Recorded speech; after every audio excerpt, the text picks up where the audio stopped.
Baik, Assalamualaikum adik-adik. Pada hari ini kita akan mempelajari tentang obat analgetik. Sebelum kita ke analgetiknya sendiri, karena kita tahu bahwa analgetik itu obat apa? Analgetik adalah obat anti nyeri, begitu ya. Jadi kita ke definisi nyeri itu sendiri. Jadi definisi nyeri, nyeri adalah mekanisme protektif untuk menimbulkan kesadaran terhadap kenyataan bahwa sedang atau akan terjadi kerusakan jaringan. The International Association for the Study of Pain mendefinisikan bahwa nyeri adalah pengalaman sensorik dan emosional yang tidak menyenangkan akibat adanya kerusakan atau ancaman kerusakan jaringan. Jadi, nyeri adalah suatu respon gitu ya. Kok respon ya? Nyeri adalah suatu penanda bahwa di dalam tubuh sedang tidak baik-baik saja, begitu ya. Kemudian untuk nyeri sendiri dapat terklasifikasikan menjadi dua berdasarkan durasi dan berdasarkan lokasi nyeri. Berdasarkan durasi, nyeri dibagi menjadi dua, yaitu nyeri akut dan nyeri kronis. Bedanya tahu ya, nyeri akut adalah nyeri yang terjadi dalam waktu yang pendek. Untuk nyeri yang kronis adalah nyeri yang terjadi dalam waktu yang panjang. Berdasarkan lokasinya, nyeri dibedakan menjadi 3 jenis, yaitu nyeri somatik superficial, nyeri somatik dalam, dan nyeri visceral. Kita ke intensitas nyeri. Intensitas nyeri dapat dinilai secara sederhana dengan meminta pasien untuk menjelaskan dengan kata-kata mereka sendiri. Alat bantu yang sering digunakan untuk menilai intensitas atau keparahan nyeri pada pasien adalah skala analog visual yang terdiri dari sebuah garis horizontal yang dibagi secara rata menjadi 10 segmen dengan nomor 0 sampai dengan 10. Jadi mulai dari 0, kemudian 1 sampai dengan 3, 4 sampai 6, 7 sampai 9, dan 10 itu adalah klasifikasi nyeri berdasarkan tingkat keparahannya. Pasien diberitahu bahwa angka 0 menyatakan tidak nyeri sama sekali dan angka 10 menyatakan nyeri yang paling parah yang dapat mereka rasakan. Kita ke mekanisme nyeri. Mekanisme nyeri. Jadi kapasitas jaringan untuk menimbulkan sensasi nyeri apabila jaringan tersebut mendapatkan rangsangan yang mengganggu bergantung pada keberadaan nosiseptor. Siapa nosiseptor itu? Nosiseptor adalah reseptor nyeri. Jadi, nosiseptor adalah syaraf aferen primer untuk menerima dan menyalurkan rangsangan nyeri. Ujung-ujung saraf bebas pada nosiseptor berfungsi sebagai reseptor yang peka terhadap rangsangan mekanis, suhu, listrik, atau kimiawi yang menimbulkan nyeri. Terdapat 3 kategori nosiseptor, yaitu nosiseptor mekanis, nosiseptor suhu, dan nosiseptor polimodal. Nah, nosiseptor mekanis itu berespon terhadap kerusakan mekanis, misalnya tersayat, terpukul, atau cubitan. Kemudian nosiseptor suhu berespon terhadap suhu ekstrim, terutama panas. Kemudian nosiseptor polimodal berespon sama kuat terhadap semua jenis rangsangan yang merusak, termasuk bahan kimia iritan yang dikeluarkan oleh jaringan yang cedera. Nah, itu tadi tentang nyeri sampai dengan mekanisme nyeri. Maka kita ke analgetik. Analgetik, apa itu analgetik? Seperti saya katakan di awal tadi, analgetik adalah obat yang digunakan untuk mengurangi atau menghilangkan rasa nyeri tanpa menghilangkan kesadaran. Analgetik sendiri dibagi menjadi 2 golongan, yaitu analgetik opioid dan non-opioid. Kedua jenis analgetik ini berbeda dalam hal mekanisme dan target aksinya. Tentu saja juga berbeda dalam hal kemampuan untuk mengurangi rasa nyeri. Next kita ke analgetik non-opioid dulu. Jadi untuk analgetik non-opioid, kemana target kerjanya? Maaf salah tulis ya. Target aksi obat non-opioid adalah pada enzim siklooksigenase. Nah, siapa enzim siklooksigenase? Jadi COX sendiri berperan dalam sintesis mediator nyeri, salah satunya adalah prostaglandin. Mekanisme umum dari analgetik non-opioid adalah menghambat pembentukan prostaglandin dengan cara menginhibisi enzim COX atau siklooksigenase pada daerah yang mengalami perlukaan. Nah, efek samping umum dari analgetik non-opioid ini apa? Jadi berupa gangguan lambung dan usus, kerusakan darah, kerusakan hati dan ginjal, serta reaksi alergi. Jadi, kalau nanti kita belajar tentang COX atau enzim siklooksigenase, saya jelaskan sedikit ya. Jadi enzim siklooksigenase itu ada siklooksigenase, siklooksigenase 1, siklooksigenase 2. Ada siklooksigenase 3 juga ya. Nah, siklooksigenase 1 itu berperan dalam secara fisiologis begitu ya. Salah satunya adalah untuk mensekresikan lendir pada mukosa lambung sehingga digunakan untuk melindungi lambung gitu ya dari iritan. Kemudian COX2 itu akan disekresikan jika ada perlukaan. Nah, jadi beda kerja antara COX1 dan COX2. Nah, obat-obat analgetik non-opioid ini kebanyakan tidak selektif terhadap COX2. Dia juga menghambat COX1 sehingga dengan ini akan menghasilkan efek samping yang berupa penghambatan terhadap COX1. Jadi penghambatan disekresinya COX1 pada lambung gitu ya, sehingga perlindungan pada mukosa lambungnya itu berkurang atau hilang gitu ya, sehingga terjadilah gangguan lambung dan usus yang bisa kita kenal sebagai ulkus gitu ya. Kemudian kerusakan darah, kemudian gangguan hati dan ginjal karena memang parastamol ini dimetabolisme ya dalam jumlah yang banyak di hati, kemudian disekresikan melalui ginjal ya. Kemudian obat analgetik non opioid ini sangat banyak atau sangat sering menimbulkan reaksi alergi. Kita ke biosintesis prostaglandin ya. Nah, ini tadi yang sudah saya jelaskan ya. Jadi COX sendiri ada COX1, kemudian COX2 dan COX3. Nah, untuk COX1 tadi diskresikan secara fisiologis ya untuk melindungi mukosa dari zat-zat iritan. Nah, COX2 akan mensintesis prostaglandin jika terjadi trauma yang menimbulkan kerusakan pada membran sel sehingga disintesis fosfolipid ya. Kemudian dari fosfolipid ini dirubah menjadi asam arakidonat, kemudian oleh COX2 akan dirubah menjadi endoperoksida, kemudian menghasilkan beberapa mediator nyeri gitu ya.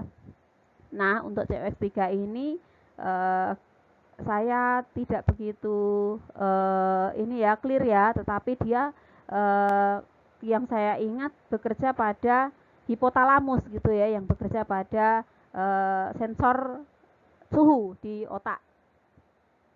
Kita ke mekanisme kerja non opioid karena kita tadi di analgetiknya ya. Jadi di sini NSAID itu dia menghambat COX2. Tetapi secara tidak langsung juga atau secara tidak sadar dia juga menghambat COX1 gitu ya, kecuali obat-obat NSAID yang dia memang mempunyai selektivitas terhadap COX2. Contohnya apa? Celecoxib gitu ya. Kita ke mekanisme kerja non opioid. Nah, kita ke mekanisme kerja non opioid. Nah, di sini letak mekanisme kerja analgetik antipiretik ya. Jadi dia menghambat siklooksigenase sehingga asam arakidonat itu tidak bisa dirubah menjadi endoperoksid siklik. Sehingga pelepasan mediator nyeri itu bisa dihambat gitu ya. Kalau yang di atas ini kerjanya siapa? Kalau yang di atas ini adalah kerja dari glukokortikoid. Contohnya apa? Contohnya obat-obat kortikosteroid. Nah, kita ke analgetik opioid. Analgetik opioid merupakan golongan obat yang memiliki sifat seperti opium atau morfin. Sifat analgetik opioid menimbulkan adiksi, habituasi, dan ketergantungan fisik. Jadi karena sifatnya maka perlu dicari analgetik opioid yang ideal, yaitu yang potensi analgetiknya sama dengan morfin tanpa bahaya adiksi, obat yang berasal dari opium, morfin, kemudian senyawa semisintetik yang berefek seperti morfin. Analgetik opiat mempunyai daya hambat nyeri yang sangat kuat dengan titik kerja pada susunan saraf pusat. Jadi, obat analgetik opiat bekerja pada susunan saraf pusat dan menimbulkan rasa nyaman atau euforia. Tubuh sebenarnya memiliki sistem penghambatan nyeri tubuh sendiri gitu ya, atau penghambatan nyeri endogen. Ada zat-zat yang dikeluarkan oleh tubuh secara endogen berupa enkefalin, endorfin, dinorfin ya, terutama dalam batang otak dan sumsum tulang belakang, sehingga tubuh merasa nyaman setiap saat ya, kecuali kalau memang ada perlukaan gitu ya. Nah, secara umum mekanisme kerjanya adalah mengikat reseptor opioid sehingga menurunkan masuknya ion Ca2+ ke dalam sel, sehingga menurunkan pelepasan dopamin, serotonin, dan peptide pengantar nyeri seperti substansi P dan menghambat transmisi nyeri dan mengakibatkan hiperpolarisasi dengan meningkatkan masuknya ion K+ ke dalam sel. Efek sampingnya adalah toleransi dan ketergantungan, kemudian depresi pernafasan dan hipotensi. Jadi ini tadi efek samping opiat ya. Jadi dia langsung bekerja pada susunan saraf pusat pada reseptor nyeri gitu ya.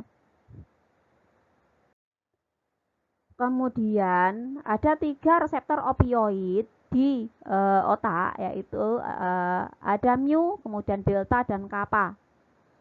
Ketiga jenis reseptor termasuk pada reseptor yang berpasangan dengan protein G dan memiliki bermacam-macam subtipe, ada mu1, mu2, delta1, 2, kappa 1, 2, dan 3. Karena suatu opioid dapat berfungsi dengan potensi yang berbeda sebagai suatu agonis parsial ataupun antagonis pada lebih dari satu reseptor atau subtype reseptor, maka senyawa yang tergolong opioid dapat memiliki efek farmakologik yang beragam. Jadi efeknya beragam, maksudnya apa? Kekuatan efek analgetiknya itu nggak sama gitu ya. Nah, untuk reseptor mu memperantarai efek analgetik mirip morfin, euforia, depresi pernafasan, miosis, dan berkurangnya motilitas saluran cerna. Nah, ini ada tabel kerja opioid ya pada reseptor opioid. Jadi kalau kita bisa lihat ya, yang paling kiri itu kolom obatnya, kemudian reseptor, kemudian ini berupa reseptor ya, mu, delta, kemudian ini kappa. Nah, contohnya ini ya, contohnya morfin.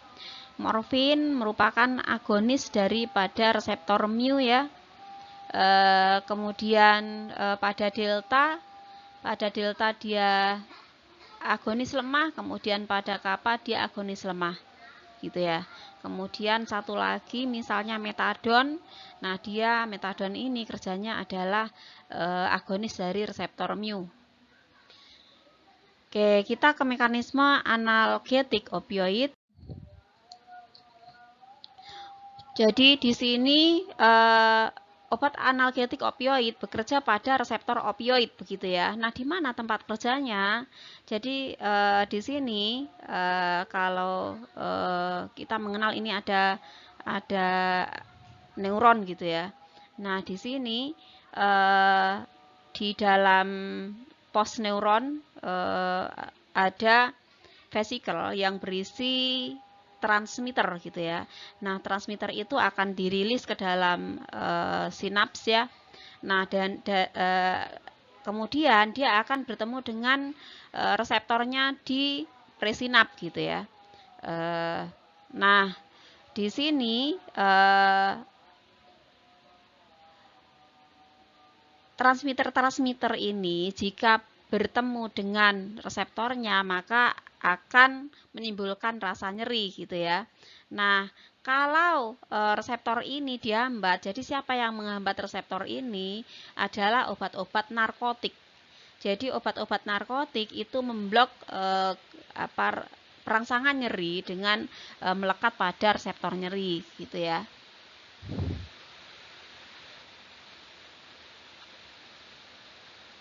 Kemudian kita ke tempat kerja obat-obat analgetik.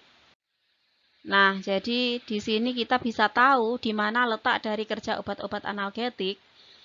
Dari mulai yang bertanda merah ada NSAID, kemudian opioid dan tramadol, kemudian yang bertanda biru adalah topikal anestetik, kemudian yang bertanda hijau kerja dari acetaminophen, kemudian opioid dan tramadol, kemudian yang bertanda kuning adalah kerja dari opioid, tramadol dan antidepresan tricyclic ya dan NSRI. Kemudian yang hitam, kok hitam ya, apa ini warnanya ya, yang paling bawah ya, dia adalah kerja dari antikonvulsan, gabapentin, NMDA antagonis, kemudian opioid, NSRI, antidepresan tricyclic, kemudian tramadol ya. Nah, kita lihat dari mulai yang di sini ya, maaf yang merah dulu saja. Nah, ini ya. Jadi di sini adalah kerja dari NSAID, kemudian opioid dan tramadol di mana? Di otak ya. Kemudian yang biru ini adalah kerja dari topikal anestetik, jadi dia bekerja pada jalannya transmisi, jadi bekerja di jalan, jadi dia menghambat transmisinya gitu ya, dengan memutus di jalan agar transmisi tidak berlanjut gitu ya, sehingga tidak menimbulkan rasa nyeri. Kemudian yang di sini, nah ini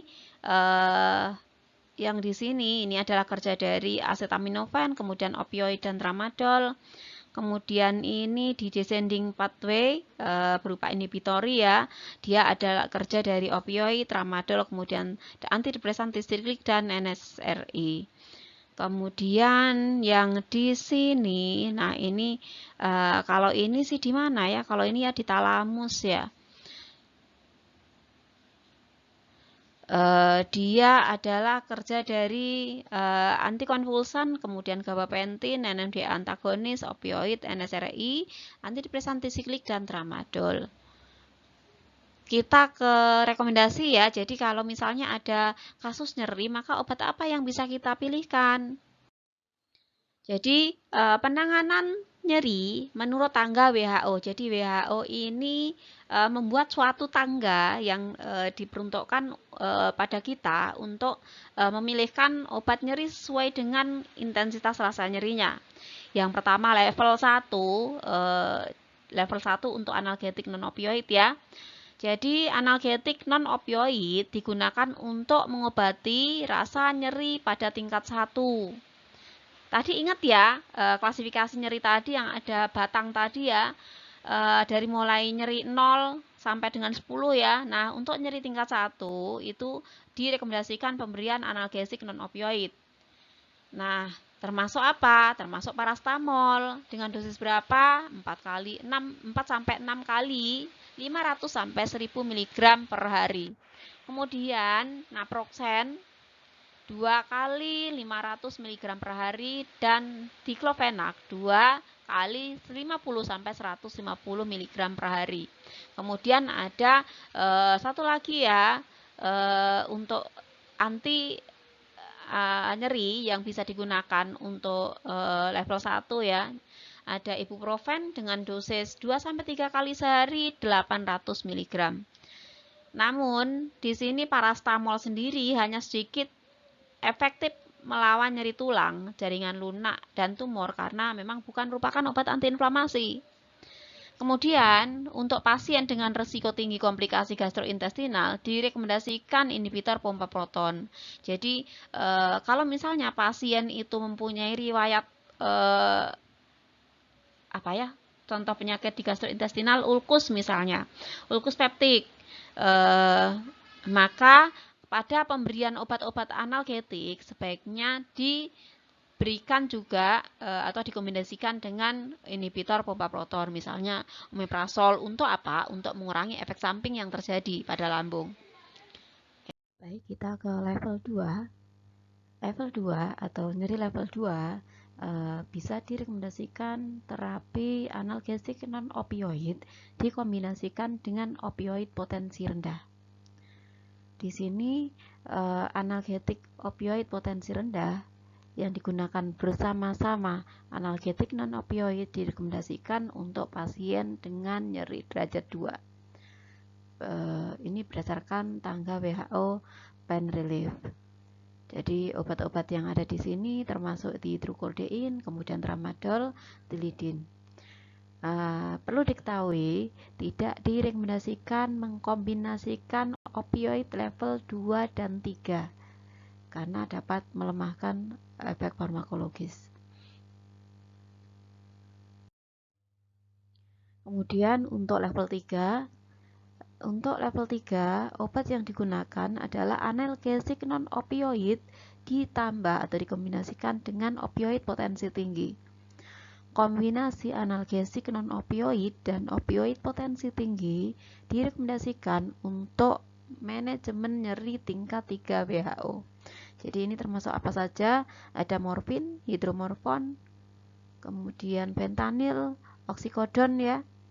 Untuk efek samping disfagia, kemudian sembelit parah, atau gangguan penyerapan usus lainnya, maka fentanyl dan buprenorfin dapat diberikan sebagai pilihan patch ya atau transdermal. Nah ini tabelnya untuk tingkat 1 atau nyeri level 1, nyeri level 2 dan nyeri level 3, maka kita bisa merekomendasikan analgetik yang tertulis di slide ya. Untuk level 1 atau tingkat 1 ada diberikan analgetik non-opioid, jadi cukup diberikan analgetik non-opioid. Kemudian untuk level 2 maka kita bisa merekomendasikan opioid potensi rendah ditambah dengan analgesik non-opioid. Kemudian untuk yang tingkat 3 yang berat ya, yang sangat berat ya, maka kita bisa merekomendasikan opioid potensi tinggi ditambah dengan analgesik non-opioid. Di sini analgesik non-opioid bisa digunakan sebagai penguat istilahnya ya, untuk memperkuat efek dari analgesik opioidnya. Bisa juga ditambahkan ajuvan yang lain. Sekarang kita masuk ke efek samping obat analgetik. Efek samping pertama pada inhibitor COX non-selektif. Masih ingat ya, obat analgetik yang bekerja pada COX atau siklooksigenase adalah obat-obat non-opioid. Kita kenal NSAID ya. Jadi NSAID itu ada yang COX selektif, ada yang tidak. Nah, untuk yang non-selektif akan menimbulkan beberapa efek samping, diantaranya di saluran cerna dapat menyebabkan ulkus dan dispepsia karena memang mereka menyebabkan iritasi gitu ya pada lambung dan usus ya. Kemudian pada ginjal ya dapat menyebabkan gangguan ginjal karena menyebabkan retensi natrium. Kemudian untuk SSP dapat menyebabkan nyeri kepala atau sakit kepala, vertigo, kemudian gangguan pendengaran dan penglihatan. Dan pada saluran pernafasan dapat menyebabkan depresi sistem pernafasan ya, termasuk bronkokonstriksi. Kemudian pada kehamilan dapat mencegah terjadinya kontraksi atau menghambat kontraksi. Pada sistem pembekuan darah dapat menyebabkan cacat koagulasi, termasuk penghambatan agregasi trombosit ya, sehingga mengurangi apa istilahnya, mengurangi kemampuan darah untuk membeku gitu ya, terjadi pengenceran darah istilahnya gitu ya. Kemudian bisa juga menyebabkan atau justru sangat sering terjadi reaksi hipersensitivitas ya. Di sini terapi dengan COX ya non selektif dapat memicu shock anafilaktik, kemudian alergi semu, kemudian reaksi pada kulit secara langsung. Contohnya apa? Urtikaria gitu ya. Kemudian kita masuk ke obat-obat analgetik, mungkin saya tidak akan menjelaskan secara detail ya. Yang pertama, di sini asam asetil salisilat atau ASA, dia termasuk obat analgetik non-opioid. Jadi ASA ini adalah salah satu obat penghilang rasa sakit yang tertua dan paling terkenal. Dan efektivitasnya tergantung pada dosis. Jadi pada dosis kurang dari 30 mg per hari dapat menyebabkan penghambatan agregasi trombosit. Pada dosis 2-3 gram per hari dapat menyebabkan efek analgesik dan antipiretik. Kemudian dosis ditingkatkan 2-4 gram per hari, dia mempunyai efek antiinflamasi. Tentunya tidak meninggalkan efek yang pertama ya. Tetap dia ada efek analgesik, antipiretik, kemudian dia juga ada efek penghambatan agregasi trombosit pada dosis yang 2-4. Nah, di sini ASA diberikan untuk menurunkan demam dan juga manajemen nyeri secara umum. Nah, untuk dosis tinggi dapat digunakan untuk mengobati peradangan akut dan kronis, misalnya pada pasien yang menderita asam urat, demam rematik, osteoartritis, dan reumatoid artritis. Kemudian efek sampingnya apa? Efek sampingnya sama dengan non-selektif yang lainnya ya. Dia ke gastrointestinal. Kemudian ada sebutan aspirin triad atau juga dikenal sebagai Sumster triad ya. Jadi merupakan manifestasi sebagai respon terhadap ASA yang didefinisikan sebagai apa saja, bisa terjadi polip hidung, asma, dan sinusitis. Kemudian bronkokonstriksi karena ketidakseimbangan antara prostaglandin, bronkodilatasi, dan leukotrin.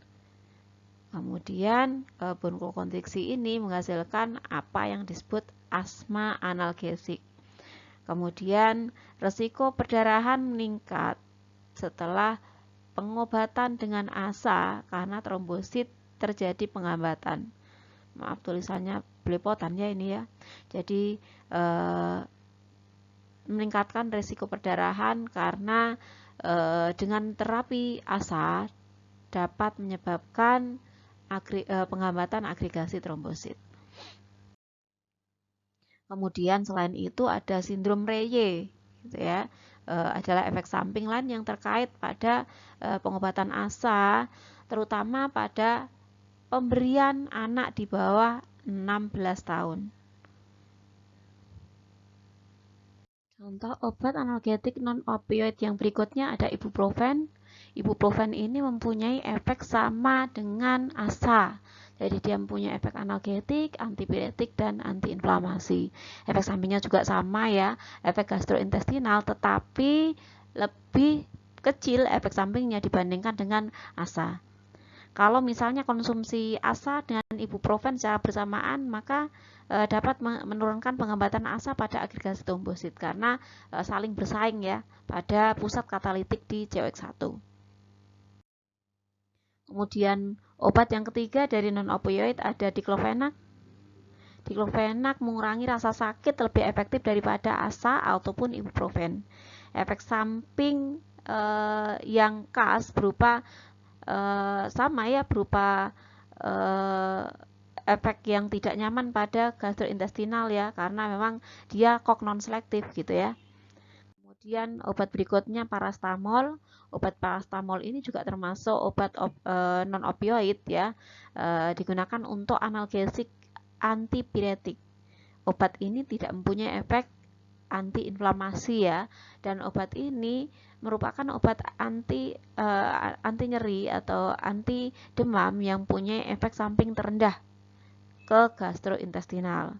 Jadi obat ini merupakan obat pilihan juga untuk nyeri dan demam pada anak-anak dan wanita hamil. Nah, obat ini di metabolisme di hati melalui proses glukuronidasi dan fosfatasi ya, sehingga kalau digunakan dalam dosis yang besar maka dapat menyebabkan terjadinya nekrosis sel hati dengan resiko terjadinya gagal pada hati. Kemudian obat berikutnya ada metamisol. Metamisol, masih ingat ya metamisol? Nama lainnya apa sih? Nama lainnya adalah antalgin. Jadi obat analgesik ini adalah obat yang paling efektif sebagai analgesik non-opioid. Selain potensi analgesik dan antipiretiknya, maka obat ini adalah satu-satunya obat non-opioid spasmolitik ya, yang dengan demikian dapat digunakan untuk mengatasi nyeri yang lumayan parah gitu ya, seperti nyeri tumor, kolik, dan demam tinggi. Tetapi tidak kalau dibandingkan dengan yang opioid ya pasti lebih baik yang opioid ya. Tetapi efek samping juga ini ya, juga terjadi pada obat ini ya, ke gastrointestinal, tetapi jarang muncul. Kemudian selain itu sama reaksi hipersensitivitas ya, dan reaksi anafilaksis. Nah ini tabelnya nanti bisa dipelajari.